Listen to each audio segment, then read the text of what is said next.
Hello, everyone, and welcome to Slash Film Daily. Today is Monday, May 20th, 2024. On today's episode of the show, we're going to be talking about the latest film and TV news. My name is Ben Pearson. I am an editor at slashfilm.com, and I'm joined on today's episode by Slash Film staff writer and box office analyst Ryan Scott. Hey everyone, how's it going? All right, Ryan, let's just jump right in here. Tell me what happened at the box office this past weekend. It was, Ben, would you believe me if I told you it was a disappointing weekend at the box office? Unfortunately, I Um, would. yeah, that's where we're at right now.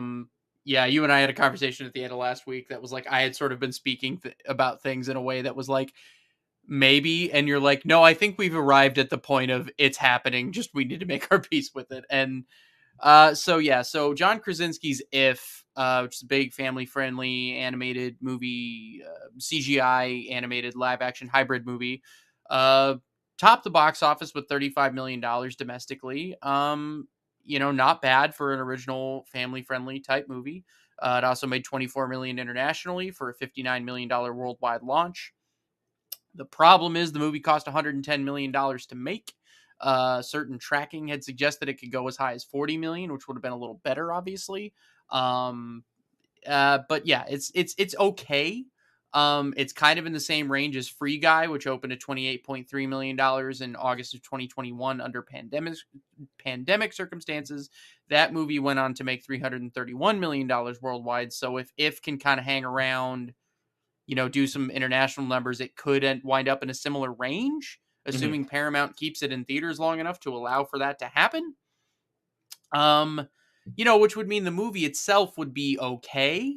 And that's assuming a decent hold, all these other things. Critics were mixed on it. It did get an A cinema score. That's more important for audience retention. So again, it's like a situation where the individual movie's okay, but we're in a situation where the total domestic box office once again failed to crack 100 million for the whole chart. The last time we had a weekend where the total domestic box office was over $100 million was back on March 29th, the weekend that Godzilla vs. X Kong opened. So for all of April and May so far, we have not had a single domestic box office weekend where everything totaled $100 million or more.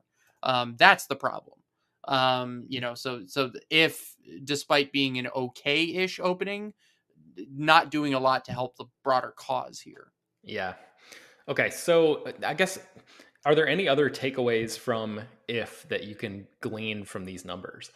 Unfortunately, no. A lot, like I said, the movie itself is probably going to be fine. That is assuming that, again, Paramount keeps it in theaters long enough. It doesn't fall off a cliff next weekend. And, but I think it'll be okay. But yeah, it's just like, it is one of those things that what we're missing is like the big blockbuster that If opened with, right? Like it almost feels like there's an $80 million opener that opened on the same weekend as If, but Mhm. that $80 million opener isn't here. That's what's sort of missing right now, which is pretty problematic. But Yeah, there's like an unanswerable question that I have, which is, are studios not okay with these numbers, but sort of like factoring in all of these circumstances that we keep talking about on the show over and over again into these numbers and into their decisions about what to make moving forward? Because that's a huge part of why we care so much about this stuff, is like, it establishes baselines, it establishes comps for studios to measure against when they're deciding on new stuff that we potentially might love.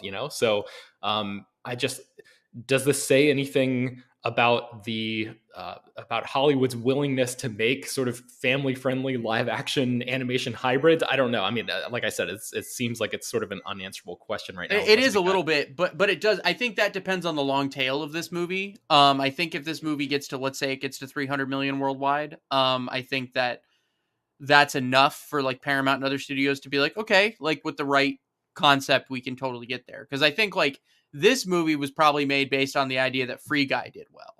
And because that was really the most direct comp that I could find in like the pandemic era, basically. And yeah, I think that like you do need it can't all just be pre-existing stuff. So I think that it's important that studios keep investing in this stuff, because like if it does well enough, you could turn this into a franchise. You maybe get like an animated series on Netflix or something, like whatever. There's a way to spin this where Mhm. you're generating IP. It can't just be reusing the same thing. So I think that the studios are keenly aware that you need to do that, but the economics still need to work out for that first installment. Yeah. And I think that this is definitely one where, like, if it does well enough, it could be like a net positive in the end. It's just that in the broader conversation right now, it doesn't necessarily help matters. So it's easy to feel down on it, but like this goes back to the thing we were talking about, where all these movies this summer now are taking on more responsibility than they should have to, is Yeah. kind of the problem. So what other box office stories caught your attention? Yeah, so I'm encouraged by Kingdom of the Planet of the Apes. It did drop 55% domestic, but it is at 237.5 worldwide right now. It already crossed 100 million domestic. It's holding well, it's doing well, it's finding its audience. It shouldn't have an issue getting to around 400 worldwide, which I think would be what Disney would need to call that a success.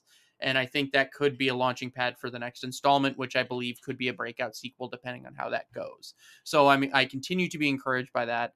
I think the one that perplexed me the most this weekend was The Strangers Chapter 1. That was the one of the other big new releases. So that came in at number 3. It made $12 million.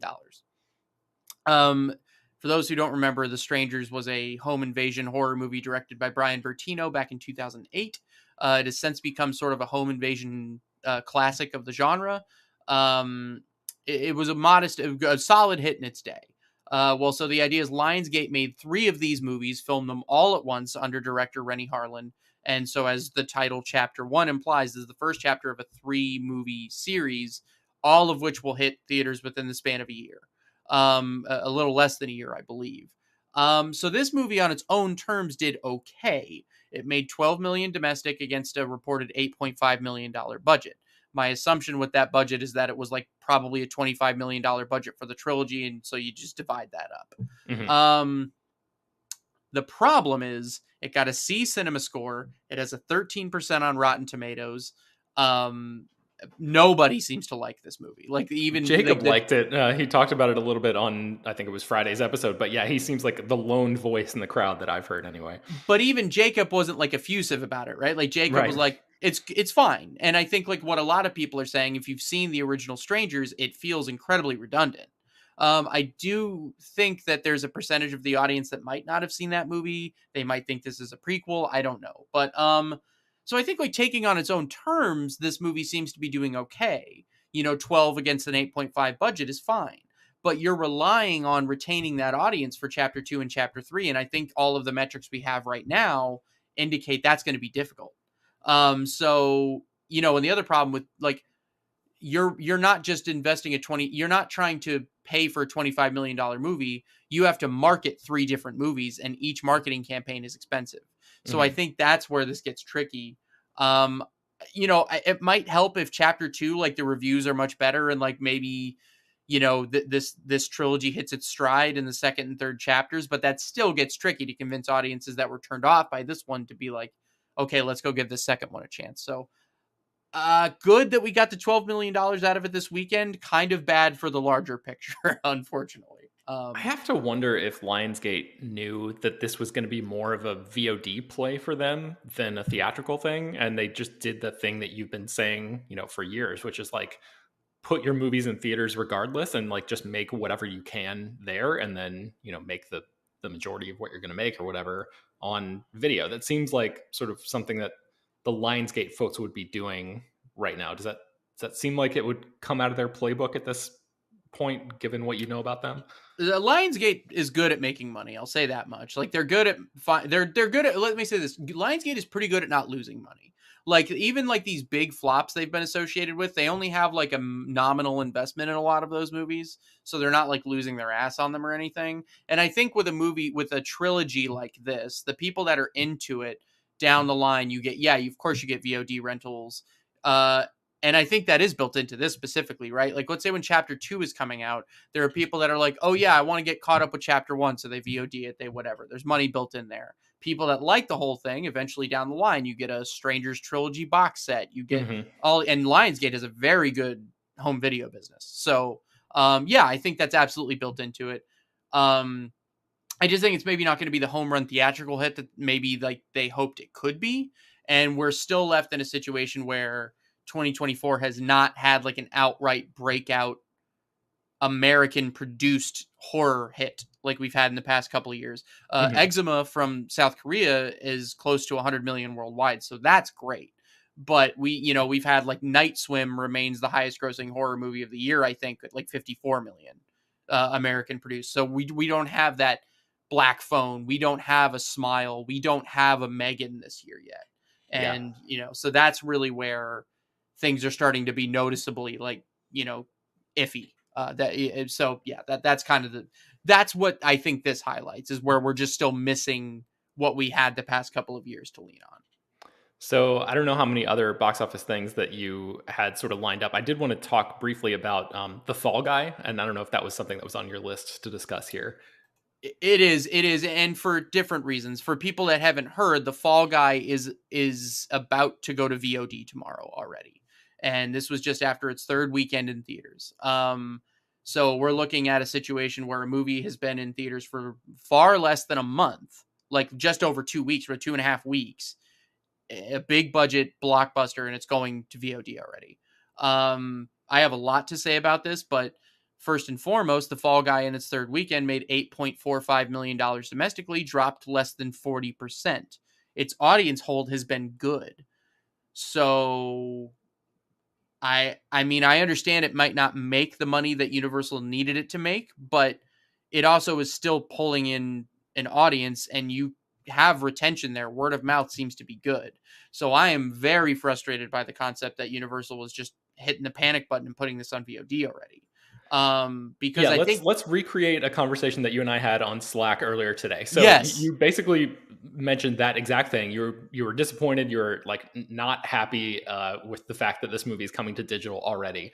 And I, in an effort to sort of try to play devil's advocate, basically said if Universal isn't making as much as they hoped from the Fall Guy in theaters, it makes sense for them to just make as much money as possible on video on demand, because that market, as we've talked about on this podcast a couple times, has been a huge moneymaker for them. That it's, I don't think there are a ton of reports about that because the studio does not publish the numbers exactly. It's kind of like right. Netflix where they keep everything under lock and key, basically.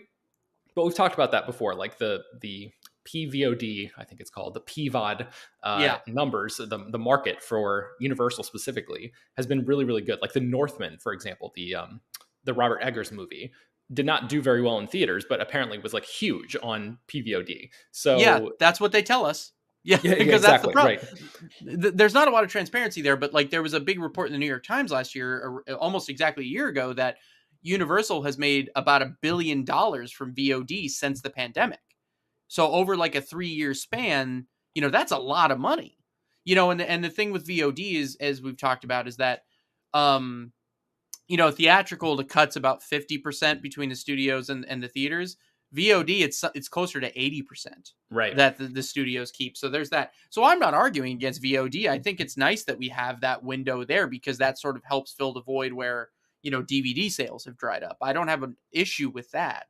I have an Yeah. issue with, here's where I completely see on an individual basis Universal going, because to your point, the closer they release VOD to the theatrical release, the less new marketing you have to do, Yeah, because that you was can the still, only other point in our Slack conversation that I brought up, sort of in that devil's advocate mode, was yeah, because they have already spent whatever, let's call it $100 million on marketing. Basically, they're benefiting by that, by making the movie available on digital now, while that marketing campaign is still fresh in people's minds. And that yeah, was all I said. And you had some good responses to that. So I just wanted to, yeah, sort of tee you up with that and let you go off here for a second. yeah. So here's my thing on an individual basis. And look, this is me getting a little soapboxy. Not that I've ever done that on this podcast, but look, I understand from Universal's perspective on this individual basis. Yeah, that makes sense financially, maybe for them. I don't know. They're probably not going to make money on this movie now. They're just sort of like playing damage control. Okay, fine. What you need is movie theaters to be here in 5 years. there are a lot of problems we need to address. We need to address the fact that like Regal cinemas and some of these other movie theaters that people go to in the middle of the country don't really represent the theatrical experience that you and I hold dear. They're kind of falling apart. But the bigger thing is that, yes, during the pandemic, people got super used to watching movies at home, and they got used to the idea that you could have a movie at home in like 2 or 3 weeks. And now people have become so used to that that's become the norm, that's become the expectation. You've got to start working against that somehow. We can't keep investing in that as an idea. It used to be 3 months. The reason for theatrical used to be exclusivity. If you want to see that movie, it's going to be in theaters for 3 months. So you do it now or you got to wait. And people don't have that anymore. And now that like home theater stuff is better and this and that, you're losing reasons to go to a theater. And Universal is not helping the case that, you know, I don't know. And yeah, people are going to make accessibility claims and people start yelling, you know, about, well, what if I can't go to a theater, blah, blah, blah. And that it's like some sort of gatekeeping. It's not. This movie will eventually be available at home. But for the economics to work, it really needs to be in theaters for, I would say, at least 45 days, any major theatrical release. So I don't know. I'm a little mad at Universal here, and I just think this is the wrong. It's short-sighted. Yeah. Is the best way that I can put it, and I think that the studios collectively of Hollywood need to look at each other and they need to make some sort of handshake agreement and be like, we can't do stuff like this. You know, we and I don't know. So for me, that's the big thing. If there's anything that like really disappoints me this weekend, like that's it. Paramount tried to make an original movie, gave it a prime summer release, gave it a good director, gave it a good marketing push. That's commendable. Lionsgate tried to do something interesting with The Strangers. Like, that's commendable. Like, this is wildly disappointing, like what Universal is doing with the Fall Guys. So this to me is emblematic of the thinking that needs to change if we want to have a healthy theatrical marketplace in 5 years. So Yeah. Okay. Well, on that note, let's take a break and then we'll be right back. Okay. So I wanted to spend the rest of the show talking about a really fascinating listener email that we got, Ryan. So Melissa in St. Louis wrote in and she said, "Hi, Ben. I enjoyed listening to the box office recap every week, and I wanted to reach out to you and Ryan and ask, how many movies should the average person go see in a year for a healthy domestic box office? When you talk about the money that needs to be made by a specific movie or the overall industry, I'm always curious how that breaks down to the level of a hypothetical individual audience member. I know there's differing ticket prices and formats and all sorts of other variables, but I appreciate hearing your rough estimate of the average Joe's movie-going quota for a year or even just the summer season." So before we dive into this, Ryan, I just want to say that I find the spirit of this question to be so incredibly generous and nice. It's basically asking, like, yeah, what can an individual do to help keep this industry alive, which strikes me as just like such a selfless idea. So I appreciate that, on it is. that It's level. like the Starship Troopers. I'm doing my part thing. It really is like, hey, Yeah. that's. I appreciated. I'm with you. Like when I read that email that you sent me, I was like, because you asked me, you gave me this a couple days in advance because you're like, you might need to do some math here, and Yeah. I was like, and I did, and we'll get into that. But I will say to this listener, I applaud, given the somber tone of the first half of this podcast. I applaud your like doing my part spirit. I like Yeah. it. And to be clear, I don't think that the burden falls on individual people to help keep Hollywood afloat. And there It are a does ton not. of, yeah, there are like a ton of caveats to whatever number that we might arrive at here that factor in, people's financial situations and whether or not they have to pay for childcare to go to the movies and the Yes. quality or lack thereof of the theaters near them, et cetera, et cetera, et cetera. All this stuff that we've been talking about on the show. But Ryan, you did try to crunch some numbers and actually come up with an answer here. So walk me through the steps that you took to try to figure this out and what conclusion you came to. Yes, and so let me just say, right, to Ben's point, there's a lot to take into account here. And I have, over the past couple of weeks, I've started to really develop this really like almost like a much needs to change. Like but okay, let's say ideal circumstances, blah blah. And this is talking about the average, right? Understanding that a couple of people, are going to have a harder time and they're going to have families and they're going to have things they need to deal with that makes it harder. But on average, let's talk about this. So what healthy, normal domestic box office would mean, and what it means to me and what it means to most analysts I talk to, is 10 billion or more domestic box office annually. As I've mentioned a few times on this podcast, 2023 we hit 9 billion. which was good.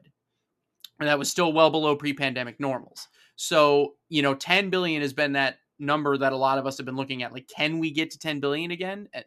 Because that would be healthy. So, what does it take to get us to 10 billion domestic again? All right.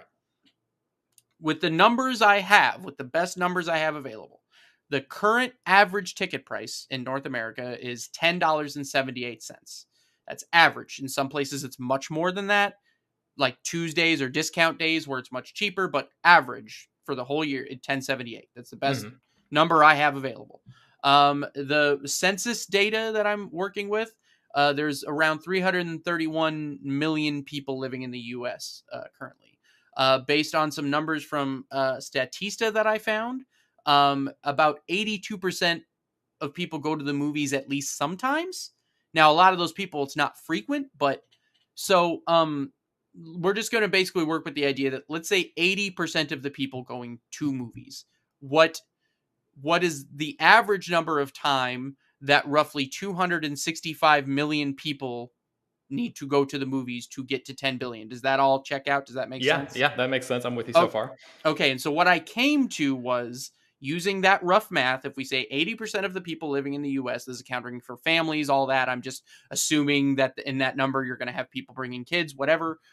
Based on those ticket prices, based on all that, I arrived at about 3.5 movies per year. So you obviously can't go to half a movie per year. So let's say somewhere between 3 and 4 movies per year. If every one of the 80% of people that go to movies at least sometimes went to 3 to 4 movies a year, we could get to that $10 billion domestic box office figure again. So, that was roughly what I found. There's a lot more to be said here, of course. Look, theater attendance has been down a lot, and there are a lot of people that, the stat that I've seen cited a lot is that 20% of people that used to go to theaters before the pandemic still have not returned at all. Like there is a percentage of the audience that just has not come back. So yeah, there's a lot to be said there. But what I think is interesting as someone who goes to the movies an awful lot is 3 to 4 movies a year sounds very reasonable to me. I don't know how unreasonable that sounds to other people, but it sounds reasonable to me. Yeah, I was gonna say, like, did that number surprise you when you arrived at that? When that number, sort of spat out on the calculator or whatever. What was your immediate sort of gut reaction in terms of like what the feasibility of that looks like for the average person? It depressed me actually because what I'm saying is like on paper it seems so doable. Movie going used to be this thing that used to be a thing that we would just do. It was like if you had a weekend day or an afternoon, it was just like you and your friends were sitting around. What do we do? I don't know. You want to see what's at the movies? Like it used to just be more of a thing. Now it's like it's fallen much further down that list of things people just think to do on average. And so I think like when I looked at that idea of like 3 to 4 movies a year feels like nothing. But the fact that like the industry is struggling so mightily to get to that place, it tells us how bad things are. And like that's where I didn't want to come out of this with like a pessimistic take, but like that was kind of my take is that like, oh wow, this is kind of like really depressing. Yeah, so yeah, that's where I got to is that like, but I think so like that's where I'm going to go to your original point that this does not fall on the individuals to prop up Hollywood. This is Hollywood. This is theater owners. This is the industry has to start addressing this problem. And that's my point with the Fall Guy, right? Like that's not a audience problem. That's not like me wagging fingers at people not going to see the Fall Guy. That's me wagging fingers at Universal not giving audiences the chance to go to the theater or whatever. Like, so this is like a multifaceted industry problem and it must be tackled. Yeah. And it must be tackled now. That's what I arrived at. Like when I saw that number, I'm like, this is not an unreasonable number. How the hell do we get back there? So that's where I came to. Yeah, it's so interesting to think about because like for psychos like you and me, right, we're going to go see a ton of movies a year. And so this doesn't really apply to us. We're on the upper end of that average. We're helping to drag that average, all the way up basically. Yeah, look, Ben, I'm the type of psycho that is going to see that will by Wednesday have seen all 3 Star Wars prequels in theaters within the span of 2 weeks.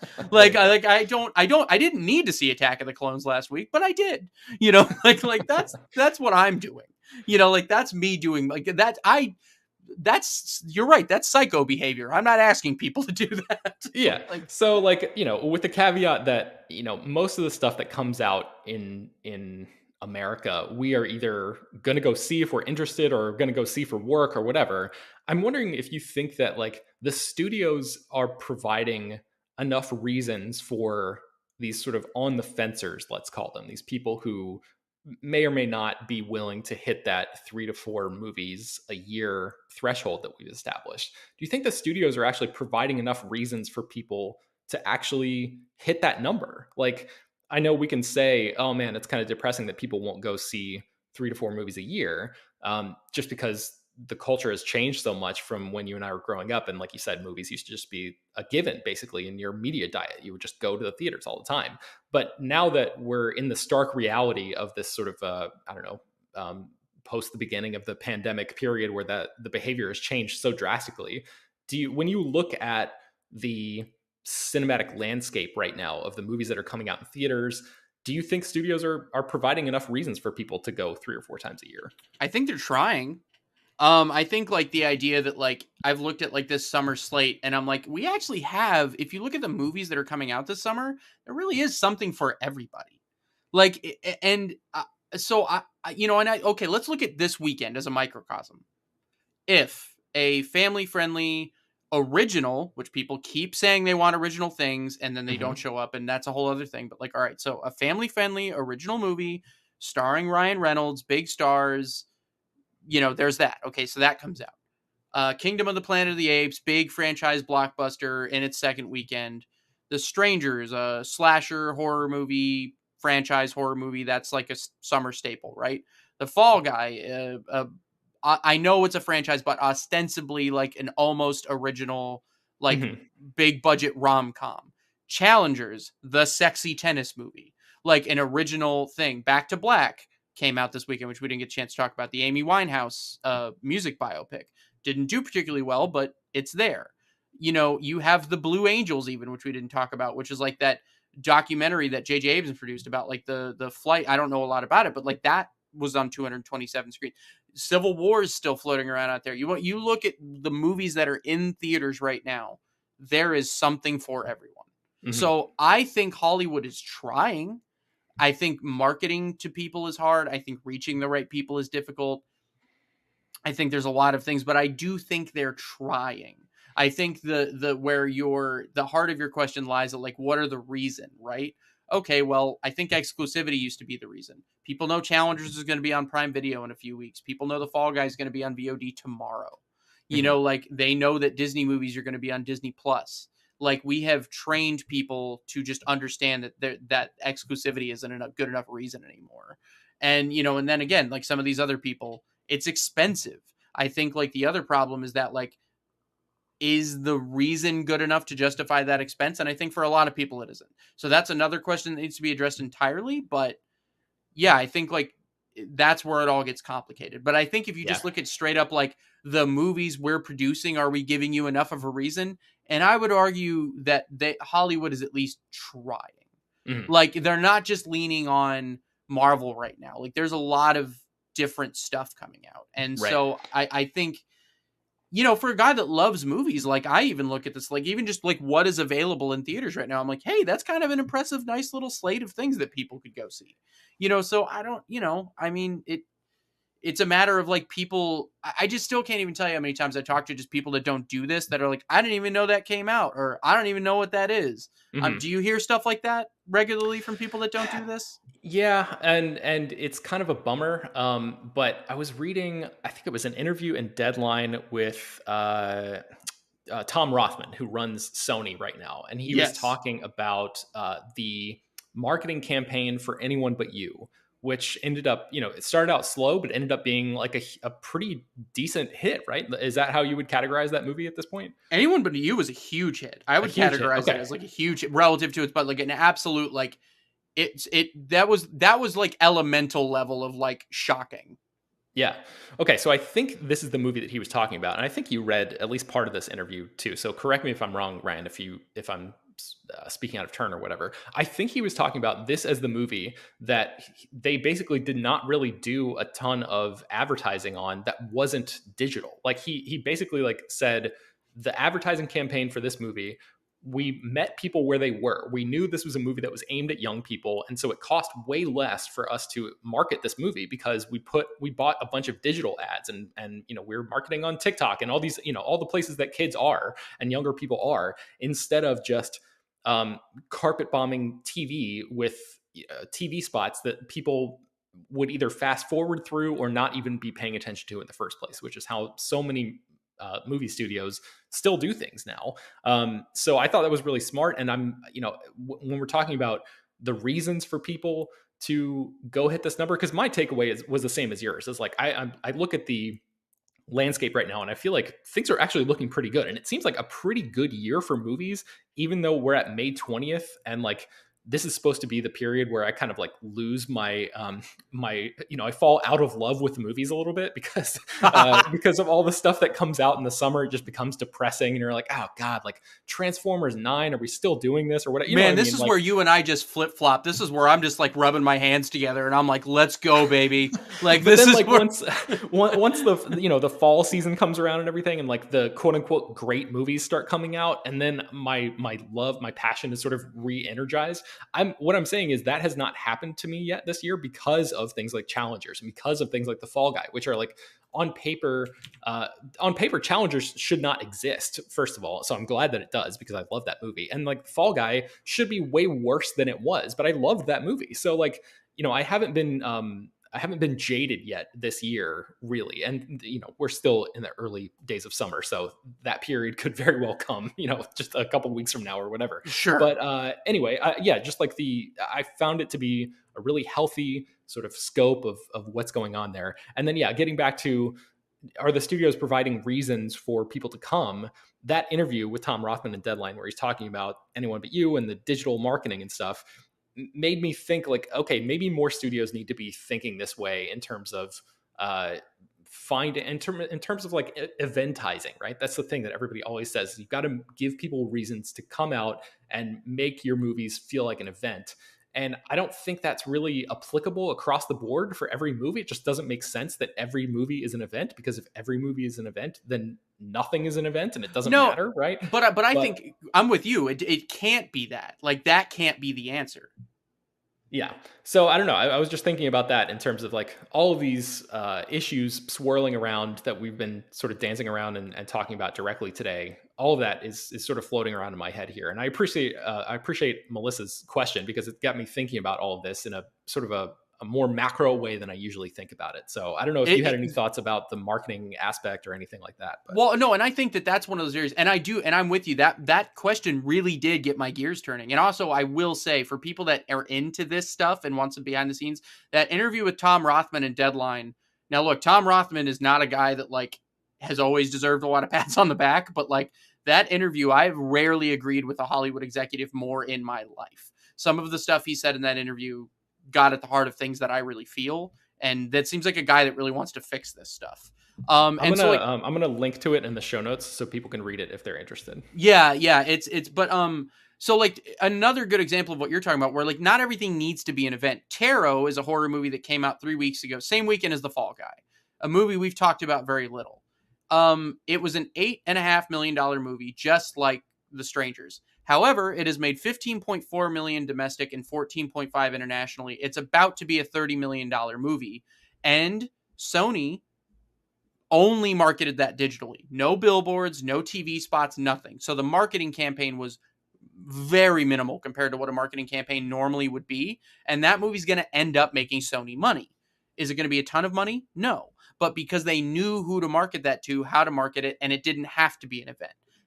That is, I think, where the secret sauce lies for some of this stuff, where it's like, you got to sort of, because I think these marketing, where you're automatically saying, if we have $100 million movie, it has to cost $100 million to market it. I understand for those movies, that's often the case, but like for a $50 million movie, does that have to be the case? I don't know. And I think that's where some of that stuff, you could trim marketing budgets in some ways if you're creative. And that's where I think maybe, but again, this is where it's a huge, complicated, multifaceted problem. But I do think that there needs to be an acknowledgement from the industry at large that it is a problem, and that if you continue to do things like training people to not go to the movies anymore, you're going to lose the apparatus as it Yeah. exists. So Yeah. like that's really what I'm getting at here is like I'm not saying I have the answers, but I'm saying you've got to understand that there are bigger problems here, and you can't Yeah. just short-term solutions can't be it. So Okay. Well, yes. Thank you once again to Melissa in St. Louis for writing that in. That really got us thinking, and I appreciate the question. Before we go, I want to read a few more 5-star reviews that came in recently. I put the call out for folks to leave us 5 stars and leave a review because that helps sort of get us in front of a bunch of different audiences, people that maybe haven't found the show yet. So Brian 4815 says, great show, lots of ads, great show. I've been listening since the beginning, since the premiere. It's changed a lot and mostly for the best. I listen every day. I love Ben as the host and everyone else who comes on. My main complaint is the sheer amount of ads, so many. Regarding the ads thing, I just want to pull back the curtain for 1 minute and say that I know that there are a lot of ads on the show. I hope people understand that having them is the only way that we can keep the show going. They help justify the time it takes to put these episodes together every day, and I hope that people don't hold it against us too much. So I just wanted to mention that real quick. Hoyt Mode says, great show. I'm shocked to see these negative reviews. I started listening to the pod a couple months ago, and it's good stuff for a daily show. Thank you so much for that. Screw the haters, I will say. I don't know. I don't spend a ton of time reading reviews of the show, but I did. Once I saw that, I was like, negative reviews, what's going on? And I saw some people who don't love the show. So, everybody's entitled to their opinion. One opinion that I appreciated was Scott Adams, who says, my daily go-to for film news / Film Daily is the best daily film podcast, in my opinion. Not only does the show keep me up to date with everything that I need to know about the film and media landscape, but the people who work there are genuinely good people that care. They care about film, they care about each other, and they care about the listener. / Film Daily is where personality, passion, and impeccable knowledge collide. So thank you so much, Scott. I swear the reason that I put this call out for ads or for reviews rather, was not to fish for compliments, but just to try to help lean into how the algorithm works and get us in front of people that haven't found the show yet and like the sea of podcasts out there. But regardless, reading some of the stuff has warmed my heart. So thank you so much, everybody, for writing in. I really do appreciate it. yeah, We have a few more banked that I'll read in future episodes. I will say I'm on the podcast maybe once or twice, once a week usually, maybe twice sometimes, and it is of all the things that I do, it is the thing that people say the most nice things to me about, and it's like really like it really is awesome to hear. So like even like yeah, I don't know. It's just like as someone who's just a small part of this, it is like we're not like not out here. I never am out here fishing for compliments ever, and like when people say nice things to me about this, it's like really really cool to hear. So like thank you Yeah. to anyone who's written in or said like thank you so much, guys. It's nice to hear. Definitely. Okay. So, yeah, you can find me on, let's see, I'm not really on Twitter anymore. I'm on Blue Sky and on Instagram at Ben Pears. Ryan, where can people find you if they want to check you out online? Pretty much at Ryan Scott Writes on any social platform that most people use. I'm still on Twitter more than I care to be, but I'm also on Blue Sky and Threads a lot these days. So, follow me there if you like. Okay, cool. All right. Well, you can find more about all the stories that we mentioned on today's show at slashfilm.com and linked inside the show notes for this episode. Slash Film Daily is published every weekday, bringing the most exciting news from the world of movies and TV, as well as deeper dives into the great features you can find on the site. You can subscribe to the show on Apple, Overcast, Spotify, wherever you get your podcasts. Send your feedback, questions, comments, concerns, and mailbag topics to us at bpearson@slashfilm.com. Make sure to leave your name and general geographic location in case we mention your email on the air. Don't forget to take a minute to rate and review the show on Apple Podcasts or Spotify. Once again, that really does help us out a lot. Tell your friends about the show any way you can. Thank you so much for listening, and we will talk to you